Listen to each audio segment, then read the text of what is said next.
Fala galera, sejam todos bem-vindos ao nosso canal Flamengo Prime, seu canal de notícias do Mengão. Mas antes, se inscreve no canal, deixe seu joinha, comenta e compartilha para dar uma força para o nosso canal. No jogo de hoje vamos falar um pouco sobre o jogo do Flamengo e LDU, na altitude de Quito, onde o Flamengo saiu com empate em 0 a 0, porém o Flamengo não fez um bom jogo, fez um bom primeiro tempo, porém no segundo tempo deu uma caída, que é normal por causa da altitude, perdeu um pouco de oxigênio.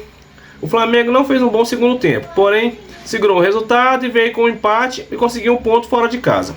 E no vídeo de hoje vamos mostrar um pedacinho do Sport Center falando sobre esse empate do Mengão na altitude de Quito. Vamos para o vídeo? A hora agora foi de esportes, vamos com Libertadores, Grupo C, partida entre LDU e Flamengo, rodada 3, jogo que terminou 0 a 0 e o Sport Center agora na ESPN 4, no Disney Plus, TikTok e YouTube. Simbora!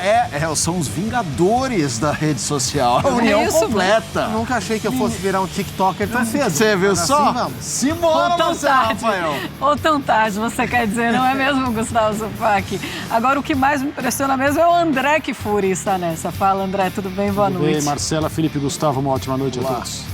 Olha, vamos lá, mostrando como foi LDU e Flamengo 0 a 0. O Grupo C, LDU segue na liderança do grupo com 5 pontos. Central Córdoba na segunda colocação com 4. Flamengo fora da zona de classificação também tem 4 pontos, mas tem o saldo de 0. E o Central Córdoba com 1 ponto, com 1 gol de saldo. O Deportivo Táchira ainda não pontuou. Um 0 a 0 xoxo de um Flamengo que parecia, no primeiro tempo, Gustavo Zupac, que queria se preservar para a segunda etapa e na segunda etapa parecia que continuava querendo se preservar. Boa noite, companheiros. Boa noite, fã de esportes. Assim, o Flamengo, dá para olhar esse empate por diferentes óticas. Se a gente for olhar para quem é melhor, o Flamengo é melhor que a LDU. O Flamengo tinha como ter vencido o jogo de hoje. O Flamengo não venceu. Por esse olhar, talvez algum rubro-negro tenha ficado frustrado. Sob outra ótica, jogar em Quito contra a LDU nunca é fácil. E você empatar, assim, na teoria, quando saiu o sorteio do grupo do Flamengo, o jogo de hoje, esse jogo, era o pior compromisso que o Flamengo teria. E voltar para o Rio com um empate não é ruim. Então essa é uma ótica positiva para o empate. Aí você vai para o que já aconteceu na competição, e o fato do Flamengo ter perdido em casa para o Central Córdoba obriga o Flamengo a beliscar uma vitória fora para compensar a derrota. Por esse olhar, o jogo de hoje não foi o melhor. Então, em geral, o empate ficou justo. Foi um jogo para empate, foi um jogo para 0 a 0 e agora o Flamengo vai ter que beliscar uma vitória ou na Argentina, que é o jogo fora que falta, para compensar a derrota do último jogo no Maracanã. E os jogadores falaram na saída de campo. Vamos lá. Olá, Pedro. Queria que você falasse pelas circunstâncias do jogo, muito difícil jogar aqui. Como que fica esse resultado para vocês, esse empate que vocês levam daqui? Também, como que foi a altitude, sentiu a altitude? Aqui é um jogo muito diferente do que a gente está acostumado, todo mundo sabe muito bem disso, mas a gente entrou para dar o nosso melhor. Infelizmente a gente conseguiu a vitória, mas pontuamos aqui fora de casa. Agora, se a gente ganhar deles lá em casa, a gente passa eles. E tem mais 3 jogos ainda pela frente, buscar esses 9 pontos que faltam para conseguir a classificação. E você particularmente, como que você tem sentido? Você está voltando gradualmente, talvez próximo jogo mais alguns minutos, como que você está? Como eu falei, buscando o meu melhor nível físico.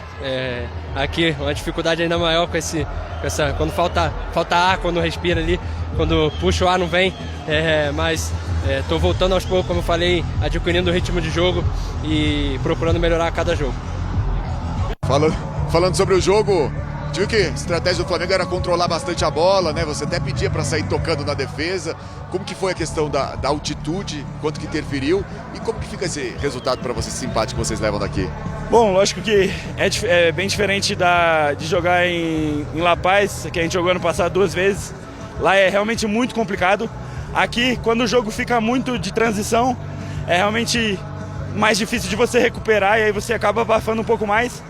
Por isso que a gente se preocupou desde o início do jogo em controlar com a bola o jogo para poder descansar com ela, né? Então, acredito que a gente conseguiu por bom tempo fazer isso, criar as oportunidades. Acho que as maiores oportunidades deles foram em bolas cruzadas, que a gente sabia que era forte, mas mesmo assim a gente conseguiu defender bem. Poderíamos ter saído daqui com a vitória, mas o empate sai com um gostinho de derrota, mas ao mesmo tempo a gente sabe que é muito difícil levar pontos aqui. A gente viu como foi o Tátira, que fez um grande primeiro tempo, mas acabou sofrendo no segundo, então sai com saldo positivo esse ponto. Com esse empate, o Flamengo também não deixa a LDU distanciar, e aí agora no Rio de Janeiro buscar para chegar mais próximo da LDU. Exato, essa era uma preocupação nossa também. O Central joga em casa amanhã, a LDU jogava aqui com a gente, então uma vitória deles nos colocaria numa situação muito difícil. A gente agora traz a vantagem para a gente de jogar em casa contra a LDU, então agora é a gente fazer o dever de casa e ir lá contra o Central também poder fazer uma grande partida e conseguir sair com a vitória lá. Bom, Danilo, falando sobre o jogo, é sempre difícil jogar aqui, tem a questão da altitude, como que fica esse resultado para vocês? Uma avaliação também que o jogo do Flamengo contra a LDU. Eu acho que essa equipe, se tem uma coisa que pode crescer e hoje demonstrou, é aprender a sofrer. Acho que no futebol a gente tem que aprender a sofrer seguramente. Penso que hoje a gente poderia ter saído com os 3 pontos se tivesse um pouquinho mais de, talvez, concentração ali, um pouquinho mais de concentração, eu acho, ali de querer mesmo fazer os gols e vencer. Mas a equipe está de parabéns porque lutou junto até o final, não é fácil nessas condições. E agora ainda tem um caminho pela frente, a gente tem partidas para vencer e para passar de fase em primeiro. Como foi para você, como está sendo para você voltar a jogar Libertadores, né? Você tem uma recordação ótima lá de 2011, voltando agora num jogo típico de Libertadores. 14 anos para mim é especial, são provavelmente nos últimos anos de carreira, então estou procurando desfrutar bem essas oportunidades junto com esse elenco. São jogadores incríveis que estão me ajudando muito nessa readaptação aí. Como eu falei, a gente tem que ter na cabeça agora vencer os jogos, aqueles em casa, aqueles fora de casa, porque o que pede a história do Flamengo é passar em primeiro. Recebeu o troféu melhor em campo? Eu acredito pouco nos prêmios individuais, acredito que sim, a equipe trabalhou bem, esse é um prêmio se tem que receber um prêmio, é um prêmio de equipe. Obrigado. E então, galera, o que acharam do vídeo? Comenta aqui, deixe seu comentário para falar se foi um bom resultado para o Flamengo, se não foi, se o Flamengo deveria ter jogado melhor. O Flamengo foi até bem no primeiro tempo, teve uma boa oportunidade com a Arrascaeta, que o goleiro acabou defendendo. Já no segundo tempo, o gás acabou um pouco, é normal, na altitude, e o Flamengo segurou o empate em 0 a 0. O Luiz Araújo teve uma boa chance no final da partida, só na cara do goleiro, bateu por cima. Porém, é sempre bom pontuar. Libertadores é isso mesmo, Libertadores é complicado, fora de casa é bom pontuar, para recuperar aqueles pontos perdidos no Maracanã contra o Central de Córdoba. Então, galera, deixa aqui seu comentário, comenta, compartilha, se inscreve no canal para dar uma força para o nosso canal. E até o próximo vídeo. Muito obrigado, fiquem todos com Deus. Até mais.